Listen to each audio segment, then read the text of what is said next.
საღამომშვიდობის ძვირფასო ტელემაყურებლებო და რადიომსმენელებო, დღეს ორშაბათია, 8:30 და ტრადიციულად პირდაპირ ეთერშია გადაცემა კრიტიკული აზრი და ჩვენ მისი წამყვანები მე გიორგი ლომია და ბატონი გოჩა ჯოჯუა ვიქნებით თქვენთან ერთად 2 საათის, თითქმის 2 საათის განმავლობაში. და მეორე ნაწილში შემოგვიერთდება საფრანგეთიდან გიორგი ფოფხაძე. თქვენ როგორც ყოველთვის შეგიძლიათ დარეკოთ პირდაპირ ეთერში, ტელეფონის ნომერს გამოვაჩენენ ჩვენი ტექნიკოსები. დარეკეთ პირდაპირ ეთერში, გამოთქვით თქვენი აზრები სხვადასხვა საკითხთან დაკავშირებით, ჩვენთვის ყოველთვის საინტერესოა თქვენთან დიალოგი და დიალოგში შემოსვლა. და ჩვენ დღეს ვისაუბრებთ ორ აქტუალურ თემაზე, მე ვფიქრობ, რომ ეს ორივე აქტუალური თემა, იმიტომ რომ პირდაპირ თუ ირიბად მაინც ეხება ჩვენს ქვეყანას, ერთი პირდაპირ ეხება, მეორე თემა, ანუ ალიასკაზე შეხვედრა, ასევე ირიბად ეხება ჩვენს ქვეყანას. მოგესალმებით ასევე ბატონო გოჩა. მე მინდა პირველი ნაწილი დავიწყო ყაველაშვილის ჩასვლით თურქეთში და იმ შეხვედრაზე, რომელიც მოხდა თურქეთის პრეზიდენტთან იმ კონკრეტულ საკითხებზე, რაზედაც იმათმა ისაუბრეს და ჩვენთვის საინტერესო ამ ეტაპზე არის თურქი მესხების საკითხი და აი ამ თემაზე პირველ ნაწილში ვრცლად ვისაუბროთ და ჩაერთვება, მე ვფიქრობ, რომ ჩვენი მაყურებელიც ჩაერთვება და მეორე ნაწილში კიდე ალიასკაზე, პუტინის და ტრამპის შეხვედრაზე გადავიდეთ, ხო? მეორე ნაწილში შევეხოთ ამ შეხვედრის საკითხს. ჩვენ ტრადიციულად საგარეო ურთიერთობებს მაინც გიორგისთან ერთად განვიხილავთ ხოლმე. ხო, ტრადიციულად ვინაიდან საგარეო თემა კი ბატონო, საგარეო თემა უფრო გიორგისთან ერთად უფრო მეტად საინტერესო იქნება. ესე იგი, აი მე რაზე მინდა გავამახვილო ყურადღება. ჩადის მიხეილ ყაველაშვილი ჩადის თურქეთში, ხვდება ერდოღანს და საუბარი იწყება თურქი მესხების დაბრუნებაზე საქართველოში. ეს გასაგებია, ჩვენ ყველამ კარგად ვიცით ისტორიაც, ეს არ არის პირველი მცდელობა ამ საკითხის წინ წამოწევის. პირველად 99 წელს ჩვენ რო გავხდით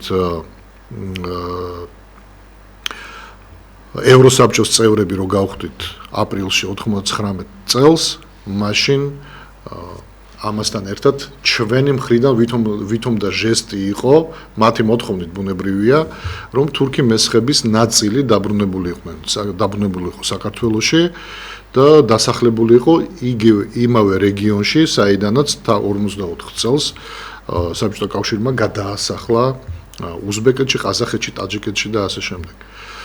და ვითომ ამაზე ჩვენ დავთანხმდით, რომ ეხლა იწერება ისეთი რაღაცეები, რომ თითქოს ევროსაბჭოს წევრობის სანაცვლოდ.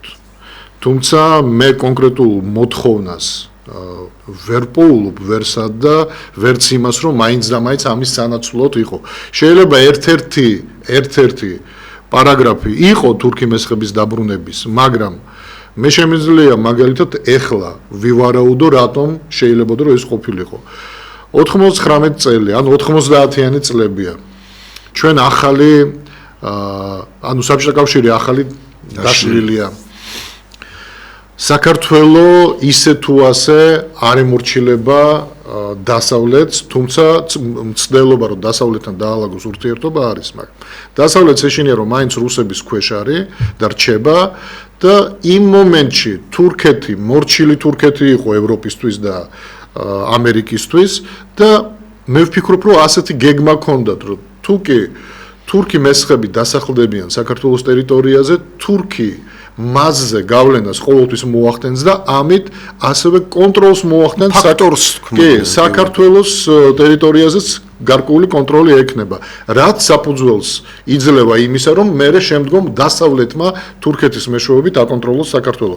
იმ პერიოდში რატო ვამბობ, რომ შეიძლება ასეთი გეგმა ჰქონდათ რეალურად მაგრამ დღეს როდესაც ვერსიის სახით ამბობ რა ვერსიის სახით რასაკვირველია მე არანაირი ფაქტი არ გამაჩნია ვაანალიზებთ უბრალოდ სიტუაციას დღეს როდესაც ხვდება ევროპაც და ამერიკაც რომ თურქეთი ისეთი მორჩილი არ არის როგორც ეგონათ დღეს უკვე აქტუალობა იმისა რომ საქართველოს აკონტროლებს თურქეთი დასავლეთს მე ვფიქრობ აღარ აქვს და დღეს უკვე არავინ არ მოგვაწვება გინდა თუ არა თურქი მესხები დაასახლეთ რაც შეეხება რომელი წელი 2007 წელია თუ არ ვცდები მეორე მცდელობა როდესაც უკვე სააკაშვილის ხელისუფლებას უბრალოდ სააკაშვილის ხელისუფლებას კი არ აიძულებენ არამედ ინტერესი ჩნდება ახალი იგივე ვარიანტი მე იგივე აზრზე ვრჩები რომ მაშინაც ის რომ თურქეთი მორჩილია მაშინაც ამაში დარწმუნებული იყო ევროპაც და ამერიკაც და მაშინაც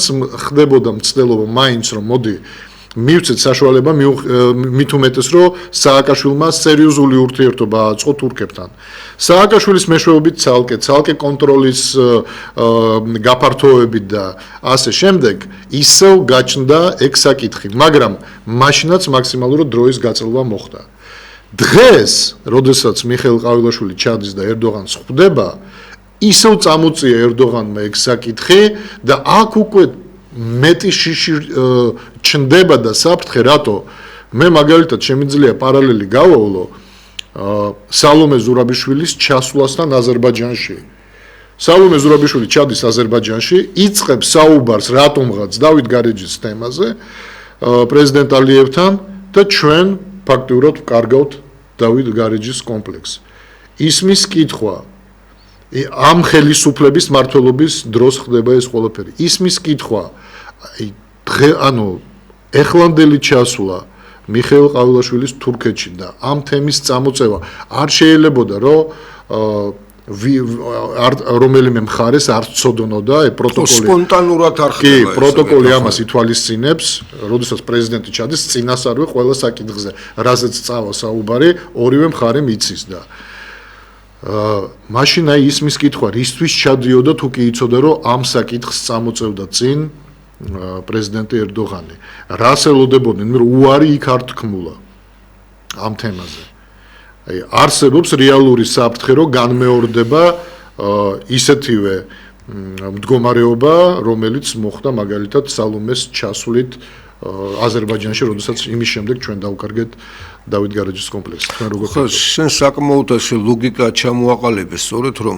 ნებისმიერი საკითხი და მათ შორის ესეთი საკითხებიც როცა გარკვეულწილად შეგიძლია ქვეყანაზე ზემოქმედების მოხდენა ანუ პედალირებისთვის რაღაც გარკვეული პრევენციებისთვის მინიმუმ სასიგნალო საკითხია ხო იმიტომ გაიხსენე 99 წელი გაიხსენე 2007 წელი და თქვათ იგივე სალომეს ასე თქვათ ვიზიტი ხო დიდგორის ომის დღეს და შეიძლება საქართველოში ძალიან ბევრმა და შეიძლება ვიმეორებ კიდევაც ამას ხოცა ვამბობ ხოლმე ხშირად შეიძლება ძალიან ბევრმა ქართველმა არც კი იცოდა ხო ხა მე მეგობრები მყავს რომლებიც გადიან ხოლმე იქან განსაკუთრებით ვინც მეუმარი იყო თქვათ ვისაც ესეთი დამოკიდებულება აქვს მაგრამ დიდმა ნაწილმა საერთოდაც შეიძლება ითქვას რომ ამას არ აქცევს ხოლმე ყურადღებას არ არის ესეთი დღე რომ თქვათ ზეიმობდნენ და ასე შემდეგ მაგრამ ყველამ კარგად იცოდა რომ თუ კი ეს ნიუსი ანუ იმისი ჩასვლა პრეზიდენტის ჩასვლა დიდგორის იმისი მოგების დღეს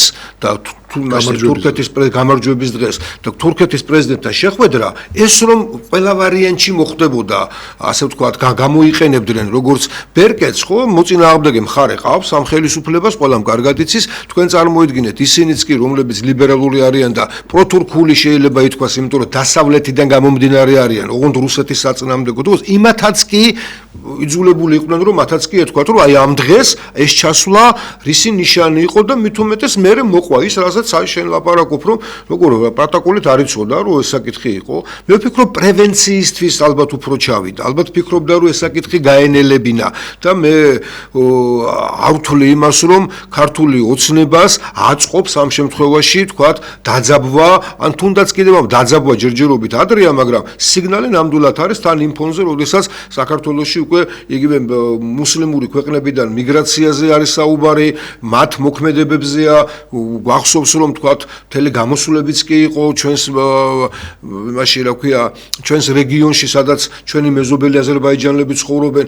ანუ რეალურად საკმაოდ კარგი საფუძველია იმისთვის, რომ ეს სიგნალი ყოველ შემთხვევაში გამოსაფხიზლებლად მინიმუმ უნდა იყოს. თანაც ეს იმ პერიოდში, როდესაც ეს ხელისუფლება, მე არ ვიტყვი და არ ვფიქრობ იმას, რომ ეს ხელისუფლება პრორუსულია, უბრალოდ ის მართლაც იყენებს სიტუაციას თავისთვის სასარგებლოდ როგორც აქვს, თორე მას ერთი რამე აქვს, ის მხოლოდ და მხოლოდ ერთ რამეს ფიქრობს, ძალაუფლება შეინარჩუნოს მაქსიმალურად გაწელოს დრო, მანამ სანამ დიდი გადალაგება მოხდება და ქართული ოცნების ლიდერი ფიქრობს იმას, რომ ყველა პოლიტიკოსზე ჭკვიანია, ფიქრობს იმას, რომ დღეს სწორედ ის უნდა იყოს, აი ამ დიდი გადანაწილების დროს, როგორც გამოცდილი ბიზნესმენი, იმაში რა ქვია, ხელისუფლებაში და აქედან გამომდინარე ეთამაშება ის თქვა დასავლეთსაც და იყენებს თქვა რუსულ კოზირს, თუმცა აზერბაიჯანის მხრიდანაც იყო რამოდენიმეჯერ ყოველ შემთხვევაში სიგნალები და ასევე თურქეთიდან შეიძლება ეს ჩავთვალოთ, რომ უკვე სიგნალია. სიგნალი იმისი, რომ ამ შემთხვევაში თუ კი ადრე თქვა ევროკავშირი, რასაც შენამობ ეს ვერსია შეიძლება არსებობდეს, დღეს უკვე თურქს ყოველგვარი ევროკავშირის გარეშე, ყოველგვარი ამერიკის შეერთებული შტატების გარეშე, მას აქვს ამბიციები იმაში, რომ კავკასიაში და არა მარტო ეს ამბიციაა, არამედ რეალობასთან ძალიან ახლოს, იმიტომ რომ ბოდიში მე არ გამიკვირდება თუ კი ჩემ ვერსიას ისევ გამავითარებ. თუ კი გაირკვევა, რომ ეს ვერსია ზუსტად და ეს გზა თურქეთმა შესთავაზა ევროკავშირს, რომ მოდი ეს გავაკეთო და მე გავაკონტროლებ და თქვენ ხო ეხლა თქვენ მე მაკონტროლებ და ჩათვალეთ რომ თქვენ. ანუ სამომავლო გეგმა ეს ზუსტად დიდი ტურანი საქართველოში კი არა, მაგრამ რაც მეტი თურქი იქნება, რაც მეტი გავლენის არეალი გაიშლება, ბუნებრივია რომ თურქეთს ეს აწყობს და ის რომ თურქეთს აქვს კონკრეტული ხედვა და კონკრეტული გზა და გეგმები საქართველოსთან დაკავშირებით, ეს ჩვენ ყველამ კარგად ვიცით. ზარი ეთერში უპასუხოთ. საღამომშვიდობის ბატონო. საღამომშვიდობის. გამარჯობა. მოგესალმებით ბატონო გიორგი, ბატონო კოჩა. და ჩემი შეკითხვა იქნება ასეთი. ბატონო გიორგი. დიახ. აი ის თურქმენები, რაც გამოყარეს სვერგანადან, იმის მერე ისინი საკმაოდ კომპაქტურად როსტოვის ოლქში იყვნენ ჩასახლებული და გამიდია ნაწილი ამერიკაში გადავიდაო, არ ვიცი რამდენად სწორია, მაგრამ ასე გამიდია და აი ყოველაში რო ჩავიდა და რო წამოიდა ამ საკითხმა, რა მგონია ეს რაღაც სპონტანურად ყოფილიყო ამ საკითხის დაყენება. გამოდის რომ ძალიან გვაწვევიან რაღაც ყველა მხრიდან. ჯერ ამ თურქმენებმა უზბეკეთში რომელიც სარწმუნოებით ერთნი არიან და თურქულენოვანია ისინი და იქ ვერ მონახეს საერთოდ და ეს ჩვენთვის ხო დიდი თავისუფლი იქნება კაცო მომავალში. როდესაც ჩვენი ოფიციალური პირები ძახიან თურქეთი არის ჩვენი სტრატეგიული პარტნიორი. თუ ასეთი სტრატეგიული პარტნიორია რაღაც ამ დონეზე ამ საკითხის დამატება არ გავს სტრატეგიულ პარტნიორობას და არც მეგობრულ ჟესტი ეს ნამდვილად არ არის. და ის კი არ გამოყენებია კაცო თქვა დე ფაქტო აფხაზურ მთავრობაზე თქვა ქართული ტოვები დააბრუნეს საკუთარ კუთხეშიო. ამაზე საერთოდ არ ყოფილა საკითხი. არც ის თქვა სიტყვაზე თურქეთში ცხოვრები ჩვენი მეგობრები, ჩვენი ქართველები მიუხედავად იმისა მენტალობით ისინი უფრო თურქები არიან, თქვა სიტყვაზე, ვიდრე ქართველები, მაგრამ არც ეს უთქვია, მაინც თურქიმეცხები უნდა დააბრუნოთ. ის კი არ უთქვიან ჩვენს ქვეყანაში დავაბრუნოთ ეს ხალხიო. და ეს რაღაც ჩვენთვის ძალიან ყველანაირად შევიწროების კენ მიდის და რა გვეშოდება მომავალში, რაღა უნდა ვქნათ, ვის უნდა მივეკეთოთ, ვისთან უნდა ვიყოთ უფრო ახლოს. ჩვენი ნამდვილი მეგობრები აქ არავინ არ სჩანს. როგორც ეთქობა, აი თქვენ ჩემზე უკეთესად ხედავთ ყოველთვის. რა გვეშოდება მომავალში და კიდევ ერთი დამატება მინდა ბატონო გიორგი და ბატონო გოჩა. აი ჩვენი ფერიდნელი ქართველები მე ცოტა გადავუხვია ახლა, მაგრამ იქ გამიგია ბევრს აქვს სურვილი რომ მიიღოს საქართველოს მოქალაქეობა.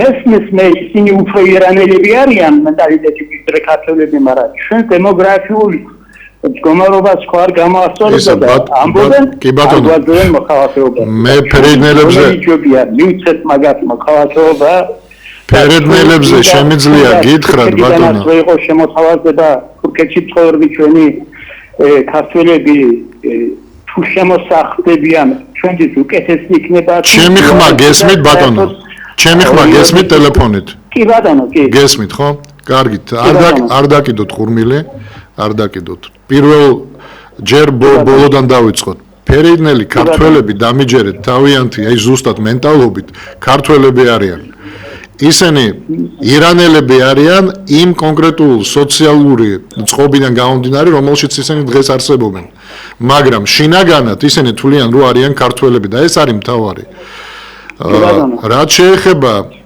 განსხვავება რა არის გეტყვით რაც შეეხება ფერედნელი ქართველების გადმოსახლებას საქართველოში მათ მართლა სურთ ბევრ სურს რომ გადმოსახლდეს საქართველოში მაგრამ საქართველო არ აფინანსებს მათ გადმოსახლებას და საქართველო ვერ უზრუნველყოფს ან არ უზრუნველყოფს რატომღაც მათ დამკვიდრებას საქართველოს ტერიტორიაზე ჩამოსვლას ერთი წამით რაც შეეხება თურქ მესხებს აი მაგალითად თურქეთი რო ამბობს რომ უნდა გადმოსახლდეს საქართველოში დაახლოებით 80,000 კაცი ზოგი ამბობს 300 მაგრამ რეალურად 300 არ არის მაგრამ 80,000 კაცი თურქეთი მზად არის დააფინანსოს აი დააკვირდით თავის თავზე აიღოს მათი უზრუნველყოფა საქართველოს აიძულოს რომ საქართველოს თავის თავზე აიღოს ტერიტორიის გამოყოფაზე ანუ საქართველოს არის პასუხისმგებელი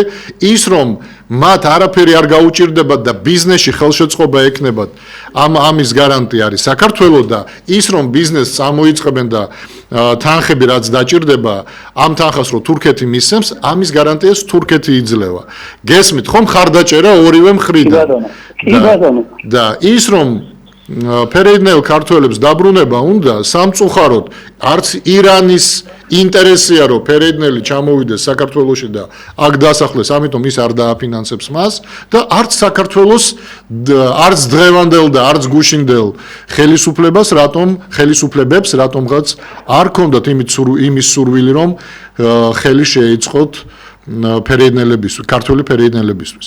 ეხლა რაც შეეხება იმას, რასაც თქვენ ამბობთ, რომ ამერიკაში წავიდნენ, დაახლოებით 40,000 თურქი მესხი დღევანდელი მონაცემებით ცხოვრობს ამერიკაში.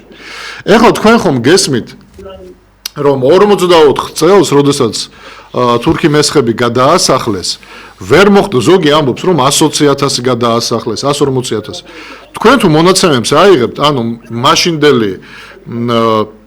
მაშინდელი აღრიცხვა ახალქალაქის რაიონის თუ დღეს ჩვენ გადავხედავთ დაახლოებით 60,000 კაცამდე ცხოვრობს იქ.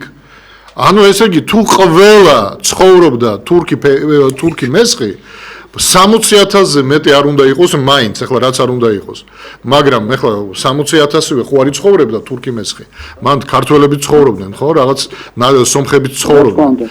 მით უმეტეს 1828 წლის შემდეგ, როდესაც რუსეთმა თურქებს ომი მოუგო და ახალციხე და ახალქალაქის რაიონი უკვე შემოიერთა რუსეთის იმპერიამ, მან მოხდა გლობალური გადასახლება თურქების თურქეთში და ჩასახლება სომხების. გახსოვთ თქვენ ისტორიულად, ხო ეს მომენტი.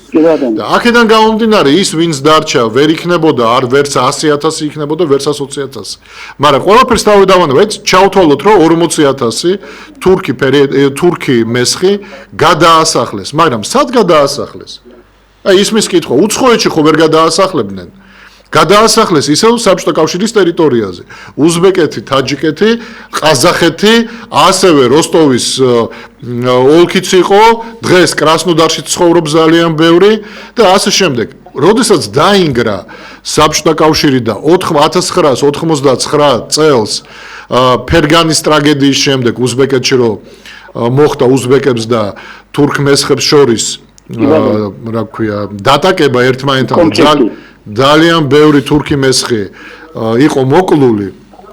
მაშინ ბევრი ზუსტადაც მაშინ უკვე ბევრი წავიდა საზღვარგარეთ, მაგრამ მე მახსოვს ეგეთი რამ ისტორიიდან. მახსოვს ეგეთი რამ, რომ საქართველოს მაშინდელ ხელისუფლებას დაევალა, რომ რამოდენიმე ოჯახი მიეღო და დასავლეთ საქართველოში, კერძოდ ზუგდიდის რაიონში, იყო აშენებული დაახლოებით 40 სახლი, კერძო სახლი, ორსართულიანი 240 კვადრატული მეტრით.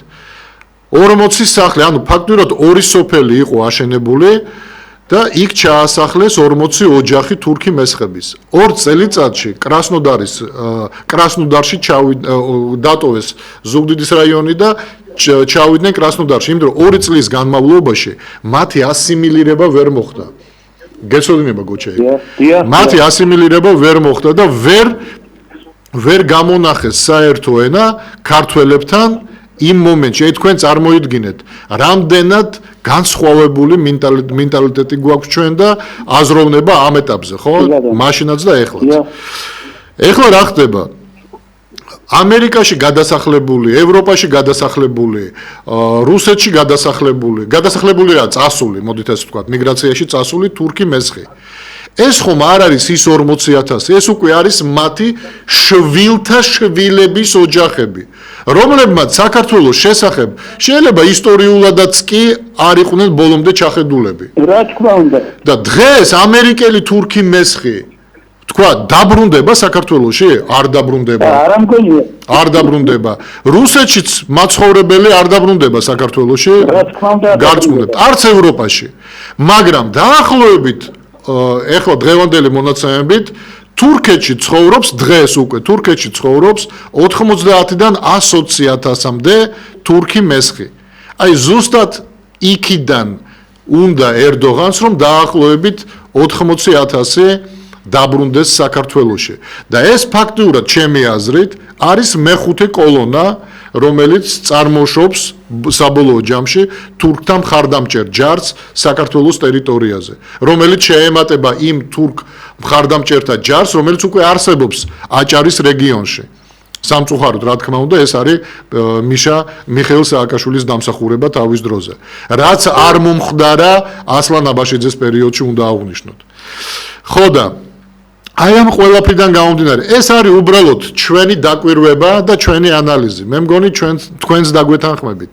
აქედან გამომდინარე, რამდენად შესაძლებელია დღეს საუბარი თურქ მესხების დაბრუნებაზე საქართველოში. აი რამდენად არის რეალურად შესაძლებელი ამაზე საუბარი. რამდენად შესაძლებელია ლოგიკურად რომ დაუშვათ მსგავსი რამ. არამედ რომ ვისაუბროთ ამ თემაზე სერიოზულად. აი დაშვებაც კი ჩემი აზრით დაუშვებელია. და ბატონო გოჩა, მე ასევე მინდა კითხო და რამდენად დამეთანხმებით ან არ დამეთანხმებით.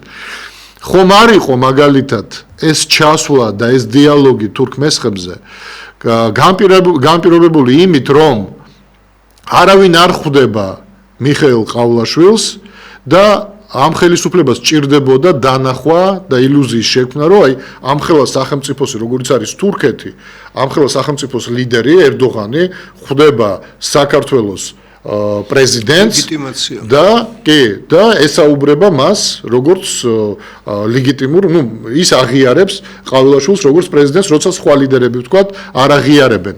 რამდენად იყო და რამდენად დასაშვებია, რომ ამათმა ეს თემა ფაქტურად თურქეთს მიყიდეს ამ იმის სანაცვლოდ, რომ მომხდარ იყო ეს შეხვედრა. შეიძლება თუ არა ამ ვერსიას რაღაც ლოგიკური საფუძველი ქონდეს. სავსებით გეთანხმები. დავემშვიდობოთ მაყურებელს. დიდი მადლობა რომ რეკავთ, დიდი მადლობა თქვენი კითხვებისთვის. მე მგონი ამ უმწურავი პასუხი გაგეცით. სანამ შემდეგ ზარს უპასუხებდეთ, მანამდე ბატონ გოჩას მოусმინოთ. სავსებით გეთანხმები, ხა ჩვენ მართლაც სწორად და ამომწურავად და მე მგონი თვითონაც მზად იყო და მისი შეკითხვები ბევრ ნაწილში უფრო რიტორიკული იყო, იმიტომ რომ პოზიცია მისი ჩანდა და მანაც მასზე გაამახვილა ყურადღება, რომ სიგნალები მოდის ცუდი, ხო? ანუ ჩვენს გარშემო მეგობრები თითქმის არ არიან. და ეს თემა სწორედ ეს გაფიქრებინებს შენს და გამოსარიცხი ნამდვილად არ არის ის მომენტი, შეიძლება ეს პირდაპირ ამისთვის ასეთი მიზნობრიობა არ იყო ჩადებული, რომ ჩავა იმასთან ერდოღანთან და ამის ფასად ასე ვთქვათ, ამ საკითხს აიღებდა, მაგრამ ლოგიკაში საბოლოო ჯამში რასაკურველი ეს დადგა. იმდენად უჭირს დღეს ხელისუფლებას გარეთ ლეგიტიმაცია და იმდენად მტრულად არის მის მიმართ განწყობილი სუღველა, თქვენ წარმოიდგინეთ, რომ ჩვენ ისიც კი ვერ მოვახერხეთ, ხო, მიუხედავად იმისა, რომ მთელი პროდასავლური, ასე ვთქვათ, ოპოზიცია ეძახის, რომ ეს არის პრორუსი და ლიბერალების მხრიდან, ისიც კი ვერ მოვახერხეთ, რომ რუსეთთან ელემენტარულად დიპლომატიური ურთიერთობები მაინც ყოფილიყო, ხო? ანუ ქვეყანას საერთოდ ისეთი კრიზისი აქვს, რომ ვერსად ვერ გადის. არც ერთ, ასე ვთქვათ, ქვეყანასთან მას არ აქვს კავშირი და აქედან გამომდინარე, თავად ჩაიგდო თავი იმ მდგომარეობაში, რომ თავისუფლად შეიძლებოდა, რომ თქვათ იგივე ერდოღანსაც ის საკითხები, რომელიც მას და მის ინტერესებში შედის, აი ამ მომენტისთვის გამოეყენებინა. ანუ მაგალითად თურქებს რო ეთქვათ, რომ ჩვენ მზად ვართ შევხვდეთ, თუ თქვენ მზად ხართ, რომ ამ საკითხებზე გაგვესაუბროთ და უარი არ თქვათ. ანუ უარი არ თქვათ ის, რომ კატეგორიული უარი და მაშინ არ ჩამოვალ და მაშინ არ მიგიღებთ და არ დაგელაპარაკებით. და ამაზე დათანხმებული საქართველოს დელეგაცია ჩადის, ისმენს ამ ტექსტს, თქვათ და ეხლა შენი თქმის არ იყოს ძალიან ცუდ მდგომარეობაში ჩაიგდეს თავი, იმიტომ რომ ეხლა გაწელვა ნიშნავს გაწელვა და პროცესი, აი ამ პროცესის, თქვათ, იგნორირება უკვე ნიშნავს, რომ თურქებთანაც ძაბავ სიტუაციას. ზარია ეთერში. ისაუბრეთ პირდაპირ ეთერში ბრძანდებით. გისმენთ. ისაუბრეთ პირდაპირ ეთერში ბრძანდებით გაითიშა. კი ბატონო, დარეკავს მაყურებელი. ხო და ანუ იმის თქმა მინდა, რომ მხოლოდ შესაძლოა მე კიდევ ერთხელ ვამბობ, მე არ ვამტკიცებ, ეს არის უბრალოდ ანალიზი, რომელსაც ჩვენ ახლა ვაკეთებთ, რომ იმის გამო, რომ პოლიტიკური დივიდენდი მოიპოვო რის სახით, რომ ორი ლიდერი ვითომ ხვდება, ორი ქვეყნის ლიდერი ხვდება ერთმანეთს და ერთ-ერთი ქვეყნის ამხელა ძლიერი ქვეყნის ლიდერი ხვდება მიხეილ ყავლაშვილს და აღიარებს მასში საქართველოს პრეზიდენტს, თქვათ, რომელსაც არ აღიარებს ბევრი სხვა ლიდერი, ხო? და ამის სანაცვლოდ საქართველოს მზად არის, რომ ეგ საკითხი ისევ წამოწიოს, დავიწყებული საკითხი წამოწიოს წინა პლანზე. თუ ეს ასეა, რა თქმა უნდა, ეს ძალიან ცუდია. მაგრამ, ჯერჯერობით ამ კონკრეტული ანალიზით და მსჯელობით ჩვენ რატომღაც იქამდე მივდივართ. თუმცა კიდევ ერთხელ ვიმეორებ, დღეს უკვე იგნორი და დროში გაწელვა 99 წლიდან თურქეთი ამბობს, რომ 99 წლიდან ეს პროცესი არის დროში გაწელილი. თუმცა მაშინაც იყო დაშვებული შეცდომა 99 წელს, ბუნებრივია, 2007-შიც იყო გარკვეული შეცდომა დაშვებული და დღესაც უფრო დიდი შეცდომაა დაშვებული, იმიტომ რომ საქართველოს მიტოვებულია ამ პოლიტიკურ ბრძოლის ველზე მარტოა ფაქტიურად და შენ ახლა ეს თამაში დაუწყე თურქეთს. თურქეთი რამდენად ლოიალური იქნება ამ კუთხით და რამდენად გაგიტარებს, მოდი უხეშად რომ თქვა. შეიძლება ბოლომდე მომთხოვნი დარჩეს და თქვას, რომ რას ქვია შენ ამ ეთამაში. შეიძლება თვითონ თურქი მესხების, რაც შენ აღწერა კიდევაც, რაოდენობაც არ არის იმდენი, მაგრამ აქ თავარი ის არ არის.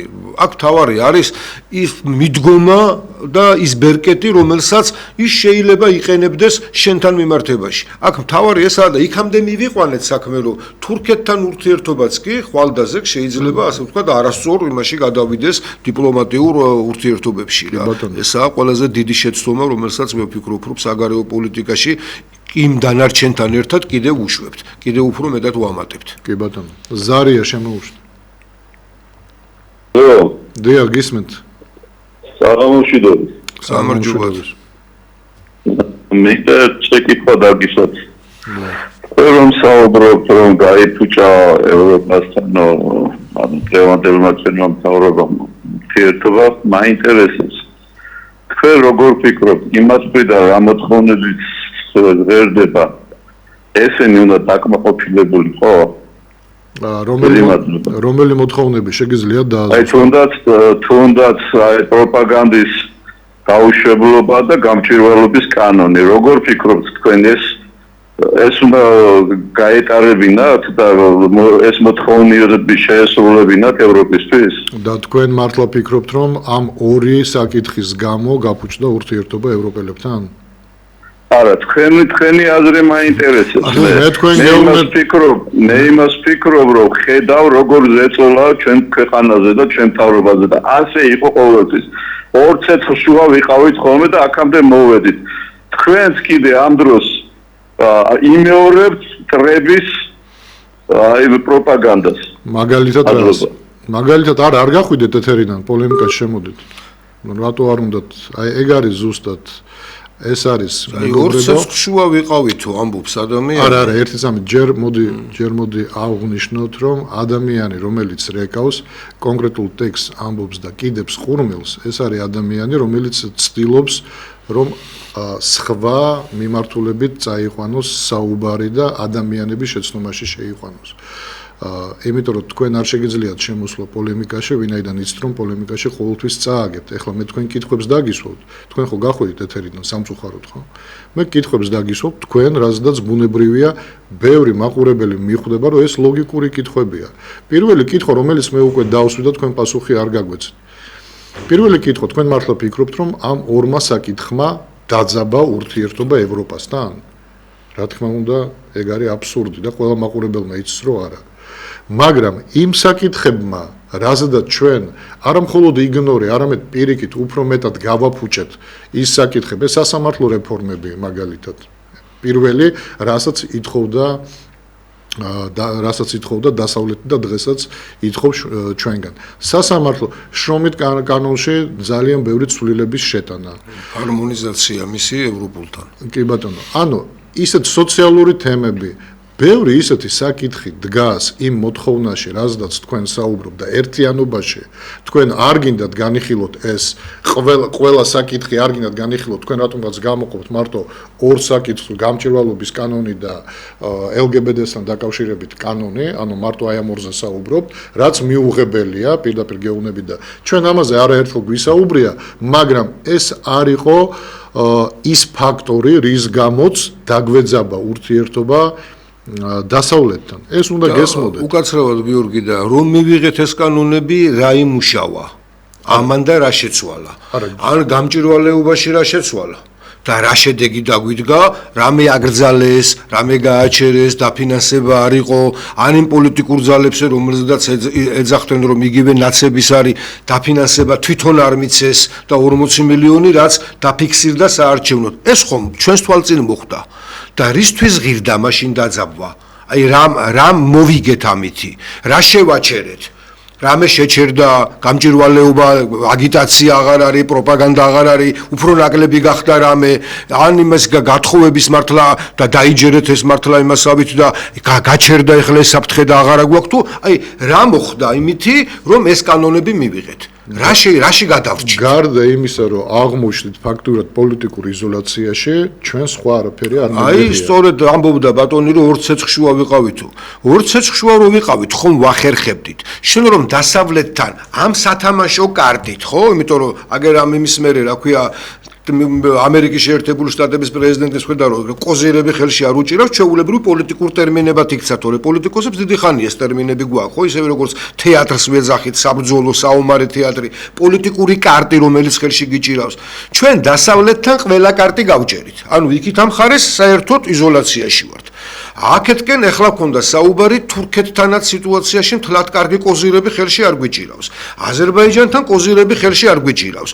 ხვალზე თქვენ წარმოიდგინეთ სომხეთი და აზერბაიჯანი როცა ერთმანეთთან ლაგდება, ჩვენ იქაც კი ყოზირებს გვაქვს სომხებთან. რუსებთან არაფერი ყოზირი ხელში არ გვიჭირავს და მე მეუბნებით რომ ორ ცეცხლ შუა კი არა, 10 ცეცხლ შუა ვართ და არც ერთთან არა გვაქვს ისეთი საიმედო მდგომარეობა რომ ჩაკეტილი ციხესიმაგრე გქონდეს, ყველასთან დალაგებული სიტუაცია გქონდეს. გარდა იმ ადამიანების ფსიქოლოგიური განწყობისა, როგორც ეს ბატონი იყო, რომ თურმე ყველა დანარჩენი მტერია და ამ მტრებს ქვითკირივით გავძლიერდეთ ქართველები და სადამდე მივალთ. არა, ბატონმა ბრძანა, რომ თქვენს ამ მტრების რიტორიკას იმეორებთ, ხო, თუმცა ვერ დაასახელა და ვერ დაასაბუთა თუ რა კონკრეტულად რა რიტორიკაზეა საუბარი, ან რა მიმართულება მიყვავს ჩვენ ახლა ისეთი, რომელიც მაგალითად მტრებს ხელს უწყობს. ეს ერთი, მეორედ, თქვენ სამწუხაროდ, მეგობრებო, არ გინდათ გაიგოთ ერთი რამ. რომ არსებობს ერთი პოლიტიკური პარტია, 5, 10, არსებობს ხელისუფლებაში მყოფი პოლიტიკური პარტია. ვარსებობ ჩვენ როგორც პოლიტიკური პარტია ვთქვათ, ხო? ანუ ყველას აქვს თავისი აზრი და მე თუ აზრს გამოვთქვამ და ვაკრიტიკებ სხვის რაღაც ჩადენილ საქციელს, ის აკრიტიკებს ჩემს ჩადენილ საქციელს. რაღაცაში ვეთანხმები, რაღაცაში არ ვეთანხმები. ეს არის პოლიტიკური ცხოვრება და ზოგადად პოლიტიკა, ხო? ანუ როდესაც თქვენ მხარე გაქვთ არჩეული, აი თქვენ საუბრობთ ოცნების, როგორც ოცნების არა მხოლოდ მომხრე, არამედ თქვათ ხმალა მოღებული დამცველი. კი ბატონო, მე ამის წინააღმდეგი არა ვარ, მაგრამ როცა შენ გამოდიხარ როგორც მხარე, შენთვის მიუღებელია ნებისმიერი კრიტიკა, რომელიც შენი მისამართით მოდის. და მე გეუბნებით, რომ ასე არ შეიძლება ეს პოლიტიკაა. შენი მტერი არის ის, ვინც ამბობს, რომ რატომ შეწყვიტე ურთიერთობა თქვათ ევროპასთან და დასავლეთთან. ის არის შენი მტერი და თუ კი მე ვკითხულობ და ვამბობ, რომ ამით რა მივიღეთ, რომ შევწყვიტეთ ეს ურთიერთობა, რატომღაც მტრების რიგში მეც უნდა ჩავეწერო. სინამდვილეში პირდაპირ გეუბნებით, რომ ეს არის თქვენი მხრიდან უცოდინარობა პოლიტიკის ან შეგნებულად ადამიანების შეცდომაში შეყვანა. აი პირდაპირ ვამბობ, ვცდილობთ რომ ინტრიგა ჩააგდოთ, ვითომ და პატრიოტები ეხლა ამათ არავის მხარეს არ ვდგავართ. ჩვენ ყოველთვის ვიდექით, მაშინ როცა ქართული ოცნება ყვიროდა, რომ ჩვენ პროდასავლური ძალა ვართ და არავით არის ურთიერთობა რუსეთთან, მთელი ამბავი რაღაც, ჩვენ ვიდექით იმ ადგილას, სადაც უნდა მდგარვიყავით და ვამბობდით, რომ ყველასთან უნდა დაალაგდეს ურთიერთობა, ამოიღეთ ეს კადრები ინტერნეტში დევს უამრავი ვიდეო ჩანაწერი და უყურეთ. დღეს, როდესაც ქართული ოცნება ყვირის, რომ ჩვენ დასავლელები არასოდეს ყოფილვართ და ჩვენ ტრადიციული ღირებულების დამცველები ვართ. დღესაც დგას პატრიოტთა ალიანსი იმ ადგილას, სადაც უნდა იდგეს და დღესაც ამბობს, რომ რუსეთთან აუცილებლად უნდა დაალაგდეს ურთიერთობა და არა იმის ხარჯზე, რომ დაძაბო ურთიერთობა დასავლეთთან, მაშინაც ამას ვსაუბრობდით, დღესაც ამას ვსაუბრობთ. და გაახილეთ თვალები. შეეცადეთ გაანალიზოთ მდგომარეობა და ბოლოს და ბოლოს მიხვდეთ, რომ ჩვენ არ დავხვდივართ ზოგ-ზოგიერთივით, ან ერთ იდეოლოგიის მომხრეები ვართ, ხან მეორე იდეოლოგიის მომხრეები ვართ, როგორც ამას აკეთებს ქართული ოცნება სამწუხაროდ. და თქვენ თუ ხართ ქართული ოცნების მხარდამჭერი, მაშინ გამოდის, რომ მაშინაც იყავით, როდესაც ისყვიროდა, რომ პროდასავლური ძალა და დღესაც ხართ, როდესაც ისყვირის, რომ არ არის პროდასავლური ძალა და თქვენს ხომ უნდა ჩამოყალიბდეთ, თქვენ ვის მხარეს ხართ? პროდასავლურ ძალას ემხრობით უფრო თუ პირიქით ანტიდასავლურ ძალას ემხრობით. თუ როგორც ჩვენ ვართ საქართველოს მხარეს და ვამბობთ, რომ საქართველოს კარს არაფერი მოუტანს, არც დასავლეთთან მტრობა და არც რუსეთთან მტრობა.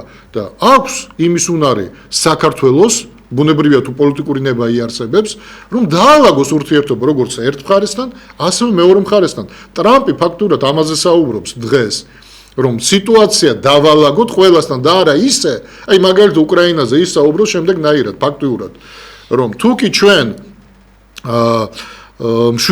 მშვიდობიან შეთანხმებას მივაღწევთ, ეს იმას არ ნიშნავს, რომ ერთმა უნდა დააკარგოს ყველაფერი და მეორემ მოიგოს ყველაფერი. მაშინ გამოდის, რომ იმ ერთის მხრიდან კაპიტულაცია და არა შეთანხმებაზე ხელმოწერა. არა, ერთმაც უნდა მოიგოს რაღაცა და მეორემაც უნდა მოიგოს რაღაცა. ეს შესრულებადია თუ არა, ამას თავი დავანებოთ. საკმარისი არის ის, რომ ამის განწყობა არსებობს. გესმით? აი დღეს ჩვენ რაზედა ვსაუბრობ? ეს არის განწყობა იმისა, რომ საქართველოს ყველასთან კონდეს კარგი ურთიერთობა. და თქვენ ცდილობთ არა ის, რომ აი თქვენ ტრულად საუბრობთ ამ მტრების მხარეს ხართ, ეს ჩვენ არ გვაშინებს. ეგ შეგიძლიათ დარეკოთ ეთერში და 300 ჯერ გითხრათ ეს, დამიჯერეთ, ჩვენი მომხრე ამას არასოდეს დაიჯერებს, მაგრამ თქვენ უნდა გესმოდეთ, რომ ასეთი აზროვნებით თქვენ ავნებთ ქვეყანას და პირველ რიგში იმ ხელისუფლებას, რომლის მომხრეც თქვენ ხართ.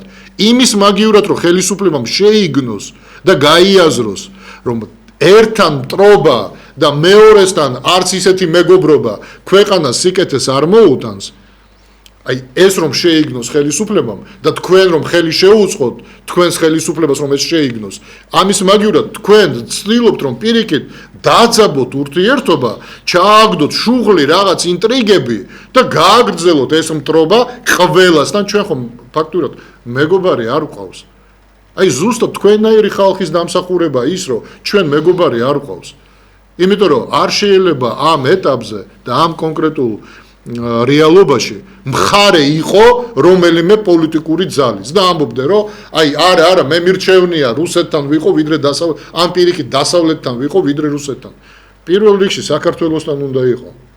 და უნდა გესმოდეს რომ საქართველოს ინტერესი ეს არის ის შენთვის უნდა იყოს ის უპირატესი რამ რაზედაც ყოველ დღე უნდა ზრუნავდე და თუ კი ვინმე გამოდის და ამბობს რომ არა ჩვენ მზად ვართ აი ამ ორი საკითხის გამო ვითომ დავძაბოთ ურთიერთობა დასავლეთთან უნდა უთხრა შენ ნორმალური ხარ ჯერთი ეს ორი საკითხი ისეთი საკითხი არ არის რის გამოც დასავლეთი ძაბავს შენთან ურთიერთობას და შენ რო დღეს იყენებ ამ ორ საკითხს და ამბობ რომ ჩვენ დავძაბეთ ურთიერთობა დასავლეთთან იმიტომ რომ ეს იყო ის ორი საკითხი რის გამოდაც ჩვენ ვერავაწყობდით ურთიერთობას ეს არის ტყუილი და ეს არის კიდევ ერთი მცდელობა ადამიანები შეცდომაში შეიყვანო თქვენ ანუ ქართულ ოცნებას არ უნდოდა არც შრომის კანონის რეფორმირება არც სასამართლო რეფორმების გატარება არ უნდოდა იმიტომ რომ არც ახლა უნდა იმიტომ რომ აწყობს ეს ყველაფერი ის მოსამართლე რომლის წინააღმდეგაც ჩვენ გამოვდიოდით ჯერ კიდე სააკაშვილის პერიოდში მერე გამოვდიოდით როცა უკვე შეიცვალა ხელისუფლება იმ მოსამართლეების წინააღმდეგ რო გამოვდიოდით და ხალხი მხარს გვიჭერდა იმიტომ რომ ამ მოსამართლეებს ძალიან ბევრი კრიმინალი აქვს ჩადენილი დღეს ეს მოსამართლეები ისევ მოსამართლეები არიან ზოგი უვადო მოსამართლე არის მაგრამ ემსახურება ქართულ ოცნებას და ბუნებრივია რომ ქართული ოცნება არ დათმობს ამ მოსამართლეებს და თქვენ რა მხარს უჭერთ ან ჩვენ რას გვეუბნებით ჩვენი კრიტიკა ყოველთვის არის საფუძვლიანი შეგიძლიათ დამირეკოთ და მითხრათ რომ აი ამ საკითხზე რომ საუბრობთ საერთოდ აქტუალური არ არის და საფუძვლიანი არ არის იმიტომ რომ ეს არის ტყუილი დაარეკეთ მითხარით მე თუ ვერ გაგცემთ პასუხს ბოდიშს მოგიხდით ზარია ეთერში მოусმინოთ და მე გოჩი ჩაერთე შენც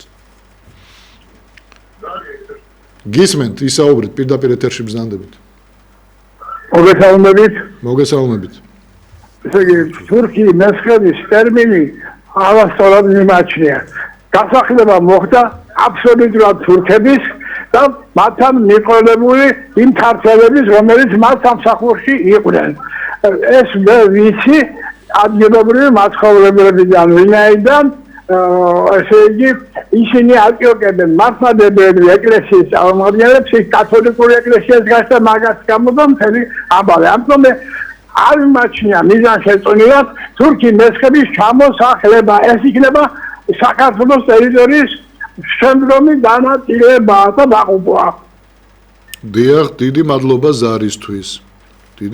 ზარისთვის თუმცა თურქი მესხების თვითონ ტერმინი მე თქვენ გეთანხმებით რა თქმა უნდა რომ თვითონ თურქი მესხი რას ნიშნავს ჯერთი მესხი ეს არის უძველესი ქართველთა ტომები მესხები იყვნენ და ეს ჩვენ ყველას გვახსოვს მაგრამ როდესაც 1558 წელს თურქეთმა წაიღო ახალქალაქი ახალციხე ანუ ეს რეგიონი მთლიანად და მან დაიწყო თურქების გადასახლება და თურქები დასახლდნენ მე უბრალოდ რეგიონის სახელს მიება ნაციონალური დასახელება ამიტომ დღესაც ჩვენ ვიყენებთ თვითონ ამ დასახელებას და ვამბობთ რომ თურქი მესხები თორე რეალურად გასაგებია რომ მესხი თურქი ვერ იქნება თურქი თურქია ბატონო გოჩი სავსებით და სწორეს ამბობს ბატონი მე ისევ წინა იმას მინდა მიუბრუნდე იმიტომ რომ ასეთი განწყობებით და ვათაშორის ჩვენ იმას ვცდილობთ ხოლმე ყოველთვის რომ თუ ადამიანი რეკავს იმიტომ რომ თავისი რაღაცა აზრი გაგაცნოს თუ რეკავს იმისთვის რომ მას თავისი მოსაზრება აქვს მაშინ ისა არ არის იმ განწყობით რომ აი მტრულის ჩააგდოს ანუ რა იყო ხო ჩვენ ვთხოვეთ იმ ადამიანს რომ დარჩი იმიტომ რომ როცა ადვილი გამოდის ჩვენ სულ ვცდილობთ ხო დიალოგი ყოველთვის დიალოგს გაგიგრძელებს რომ მას ჭეშმარიტებამდე უნდა რომ მივიდეს კი მას თავისი აზრი აქვს და აინტერესებს და ამიტომ სვავს კითხვას ან თქვა თავის მოსაზრებას და აინტერესებს არგუმენტები შეიძლება დაგვეთანხმოს შეიძლება არ დაგვეთანხმოს ეს ჩვეულებრივი რამეა მაგრამ ყოველ შემთხვევაში პოლემიკა ლაპარაკია და მართლაც გინდა რომ ადამიანებმა გაშალონ, ასე ვთქვათ, ის თემატიკა, რომელიც არის, მაგრამ როდესაც იცი რა, დემონსტრაციულად მე ეს კითხვა დაგისვი და მე ახლა კარგად იყავი და წავედი, ხო, ასე გემშვიდობება. ეს ნიშნავს იმას, რომ მას სავსებით სწორად ამბობ. მისი ამოცანა არ არის ამ შემთხვევაში საუბარი თემასთან დაკავშირებით. მისი ამოცანაა მხოლოდ და მხოლოდ ერთი რამ, რომ ის ქართული ოცნებას უჭერს მხარს. ქართული ოცნება დღეს რომ იტყვის, რომ უნდა წავიდეთ მარჯვნივ, მივყვებით მარჯვნივ. თუ ქართული ოცნება ხვალ იტყვის, რომ არა, უნდა წავიდეთ მარცხნივ და ეხლა აუცილებლად მარცხნივ არის წასვლა. ჩვენ რასაკვირველია შევიცვლით პოზიციას და გადავალთ მარცხნივ, იმიტომ რომ აბა რა ქნას იმ კაცმა. ხო ეს გვესმის. ლიბერალი იყო, აბა რა უნდა ექნა მაშინ. თურმე ამ ხელა ზეწოლა იყო, თურმე ამ ხელა deep state-თან ბრძოლა ქონიათ, რა ქვია, გაჩაღებული და აქედან გამომდინარე იძულებული იყვნენ ის კანონები, რომელიც სააკაშვილის ლიბერალურმა ხელისუფლებამ არ მიიღო. ხო? აი კანონები, რომელზედაც ახლა დღეს მიდიოდა LGBT-ს იმის შესახებ, ყველაზე მეტად თუ ვინმე გახსნა, თქვათ, ასე ვთქვათ, ეს კარიბჭი ამ იმისი, ეს იყო სწორედ ქართული ოცნება. ოღონდ გამართლება ხო უნდა მოუძებნოთ და ხო უნდა ვთქვათ, ხო? და ეს გამართლება ის არის, რომ თურმე ზეწოლა იყო. კი, მაგრამ თუ შენზე იყო ეს ზეწოლა, მაშინ იმ წინა ხელისუფლებებზე არ იყო ეს ზეწოლა? იმაც იყო უფრო მეტად იყო მაშინ ეს ზეწოლა, ხო? ეხლა ისინი ეთყობა ცოტათი დასუსტნენ და მოახერხე და გამოძვერი ამ სიტუაციიდან და განთავისუფლდი ამ ყველაფრისგან და რა გავაკეთეთ რომ განთავისუფლდით. ყველა მხარეს, ჩვენს ყველა მეზობელთან სიტუაცია დაძაბული გვაქვს, იმიტომ რომ არავინ არ ცნობს არალეგიტიმურ ხელისუფლებას. და თქვენ წარმოიდგინეთ, რომ აზერბაიჯანი, რომელსაც სტრატეგიულად, აი ახლა დღეს რომ მიდის საუბარი, რომ თქვათ ბაქო ჯეიხანის გარდა იქნება თუ არა ზანგეზური, იქნება თუ არა კიდევ თქვათ ალტერნატიული, რაც უფრო დივერსიფიცირებული იქნება, ხო, აზერბაიჯანის ინტერესში ეს შედის. რა მიმართულებებითაც არ უნდა გაიხსნას, ხო, იქნება ეს სომხეთის მიმართულებით გაიხსნება, საქართველოს მიმართულებით, რუსეთის მიმართულებით, ხო, იმიტომ რომ შუა აზიისკენ ნაკლებად აინტერესებს, იმიტომ რომ ენერგომატარებლები იქედან პირიქით, აზერბაიჯანის გავლითაც კი გადის, თქვათ, ევროპისკენ, ხო? ამიტომაც მისთვის სტრატეგიული მნიშვნელობა ჰქონდა და როცა მას დასჭირდა, ის შეხვდა რესტორანში არაფორმალურ გარემოში ბიძინა ივანიშვილს. იმიტომ რომ მან იცის, რომ საქართველოს დღეს ვინც მართავს, იმ ადამიანთან უნდა კონდეს საუბარი. ანუ ჩვენ ვართ იმ მდგომარეობაში და ამიტომაც გიორგის ის ვერსია, რომ ისე გვიჭირს, რომ ყველაფერზე თანახმა ვართ, ოღონდ ვინმე ხელი ჩამოართვას დღევანდელ ჩვენ ხელისუფალს, რომ ისინი ამ მომენტებს არ იყენებენ, უпростоრად იყენებენ იმისთვის, რომ თავისი ინტერესები გაატარონ. რთულ მდგომარეობაში ვართ და სწორედ აქედან გამომდინარე და ეს ვალდებულება მე მინდა ყველა იმ ოცნების მომხრეებმა იგრძნონ, რომ სინამდვილეში თქვენი ეს დამოკიდებულება არის, სწორედ რომ მათ ათამამებთ, მათ აფიქრებინებთ, რომ ისინი ძლიერად არიან და თურმე ადამიანთა დიდი ნაწილი მათ ემხრობა, იმიტომ რომ ისინი სწორ პოლიტიკას ატარებენ. და აქედან გამომდინარე იქნება, რომ ყველანი ერთად დავიღუპებით, მარტო ისინი კი არა, ვინც ამ შემთხვევაში მხარს უჭერს ოცნებას, რომელსაც არასწორად მიყავს, ხო? ის გემი, ტრანსპორტი, ქვეყანა, რასაც გინდა შეადარე, არასწორად მიყავს, იმიტომ რომ ასეთი მიმართულებებით ვერ გაუძლებთ. და ისინი, ვინც ნამდვილად ვფიქრობთ და გეუბნებით, რომ ამ გზით ნუწახვალ დაიღუპებით, ხო? ეს ადამიანებიც გვინდა თუ არ გვინდა, ჩვენც გვღუპავთ. აქ ამაზეა ლაპარაკი, რომ ჩვენ ამ შემთხვევაში სწორი ისა გვაქვს, რა ქვია, პოზიცია, რომ ამ გზით ეხლა რომ ვიცოდე, ხო, რომ ხრამია იქა და გაფრთხილებ და გეუნები, ოღონდ მე არ ვზივარ საჭესთან. საჭესთან შენ ზიხარ და გეუნები, ბიჭო, არ წახვიდე, დაამუხრუჭე. არ გადაუხვიე, იმიტომ რომ გადავარდებით. მე მხოლოდ ეს შემიძლია, ხო, უთხრა, იმიტომ რომ სხვა გამოსავალი არ მაქვს, იმიტომ რომ საჭესთან იზის, მაგრამ ისინი, ვინც გარშემო არიან დეუნებიან, მიდი, კარგად მიდიხარ. ბრმას როცა მან არ იცის გზაზე როგორ გაგიყვანოს, ხო? როცა ამ ბრმას მიყვები და ბრმათან იბრალებს იმას რომ იცის, დაღუპულები ვართ, ცუდ დღეში ვართ. ამას მე მგონი ყველა ატყობთ, იმიტომ რომ თქვენ თვითონაც აი ოცნების ამ ადამიანებს, მომხრე ადამიანებს ვეუბნები, თქვენც ეხლა ხო აი ადამიანი როგორ ელაპარაკებოდა, გაღიზიანებული ხართ, რომ ორ ცეცხლშუა ასე ვიყავით, ჩვენს გარშემო ყველა მტრებია, იმის მაგივრად ყველანი ერთად დავირაზმოთ, იმის მაგივრად რომ სულ ყველა მტაში დაუკრათ ოცნებას და გავამხნეოთ, თქვენ გამოდიხართ და იმას რა ქვია საპირისპირო აზრებს ამბობთ. და კიდევ გეუბნებით, წარმოიდგინეთ, რომ ზიხართ რომელიმე ტრანსპორტში, არ ვიცი, ავტობუსში ზიხართ და გარშემო იმას, რა ქვია, მძღოლთან ახლოს ვინძის. ისინი ეუბნებიან, მიდი და შენ ნამდვილად იცი, რომ უნდა გადავარდე. ხო, თქვენი მოქმედება ხო იქნება, რომ რაღაცნაირად შეაჩეროთ ეს ყველაფერი, ხო? აი ამ დღეში ვართ, როდესაც ამას გელაპარაკებით. ეს არის ის, რომ რაღაცა ფორმა მოვძებნოთ იმისი, რომ თავიც გადავირჩინოთ, ქვეყანაც გადავარჩინოთ და იქნება და მოხდეს ისე, რომ ამ კრიზისულ მდგომარეობაში, რომელიც ჩვენს გარშემოა შექმნილი, რაღაცა სწორი გამოსავალი მოვძებნოთ და გაჯიუტება არ არის არაფრის კარგის მომტანი რა. ეს არის ალბათ მთელი ჩვენი ეს ამოცანა და ამიტომაც არსებობს გადაცემას კრიტიკული აზრიც, ამიტომ ქვია, რომ ვიაზროვნოთ, ვეცადოთ რომ დავინახოთ მომწონს არა მარტო. დიდი მადლობა ჩართვისთვის, დიდი მადლობა აქტიურობისთვის და ვეცადოთ რომ დიალოგი გქონდეს შემდგომ ასე ვთქვათ გადაცემას. არა, უბრალოდ იცოდეთ რომ მარტო ჩვენ კი არა, მაყურებელიც ვინც გვისმენს, გვიყურებს, მაყურებელი იქნება თუ რადიო მსმენელი არა აქვს მნიშვნელობა. მას როდესაც ესმის რომ ვიღაცა მაყურებელი ან რადიო მსმენელი რეკავს ეთერში, ამბობს რომ არა, თქვენ მტრეები ხართ ან მოღალატ და კიდებს ხურმილს, რომ იმას ესმის, რომ ეს არის შეკვეთილი ზარი. ვინაიდან ადამიანს თუ მართლა ასეთი აზრი გააჩნია, ის ყოველთვის დარჩება და შემოვა დიალოგი. ჩვენ ხო არავის ვაგინებთ და ულამძღავთ, ხო? კი, ანუ მე შევეცდები რომ დავიცვა ჩვენი პოზიცია და ის შეეცდება რომ საკუთარი პოზიცია დაიცვას და ამ დიალოგში გამოჩნდება ის სიმართლე, რომელსაც ვეძებ ჩვენს და თქვენს. მაგრამ როდესაც რეკავ და კიდევ ყურმილს, ეს უკვე იმას ნიშნავს, რომ ან კონკრეტული დავალება გქონდა, ან უბრალოდ შეიძლება შენს თვითონ არ გჯეროდეს იმისა, რასაც ამბობ, მაგრამ თვლი, რომ ვინაიდან შენ ხარ მომხრე ქართული ოცნების, ვალდებული ხარ, რომ დარეკო ეს თქვა და დაკიდო ყურმილი. ყველას მე ვფიქრობ, რომ ყველაფერი კარგად გაიგო და ჩვენ დაგემშვიდობებით ზუსტად რაღაც 10-15 წუთით და შევხვდებით ერთმანეთს უკვე მეორე ნაწილში. დროებით.